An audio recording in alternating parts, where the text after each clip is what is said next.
Imħabbar il-programm għall-imnarja ta' din is-sena bit-tema Il-Festa li tixel it-tradizzjoni.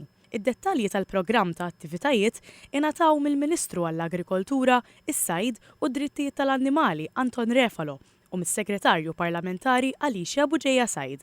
F'konferenza tal-aħbarijiet huma sostnew li l-festa tal-imnarja mhux biss tiċċelebra l-għerruq tagħna bħala Maltin iżda anke l-ħidma tal-bdiewa u r-raħħala tagħna.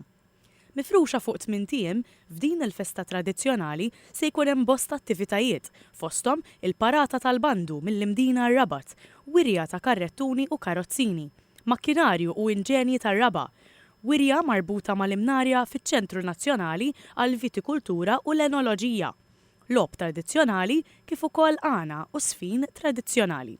Il-Ministru Refalo qal li s-sena wara oħra din il-festa qed tkompli tissaħħaħ u tiġi apprezzata minn eluf ta' Maltin, Awċin u turisti. U qal li dawn l-attivitajiet iservu ta' vetrina lokali li fl-istess ħin jedukaw in-nies dwar tradizzjonijiet u snajja Maltin u jippremjaw lil bdiewa għal frott u ħaxix li jkabbru u l-bejjem li jrabbu.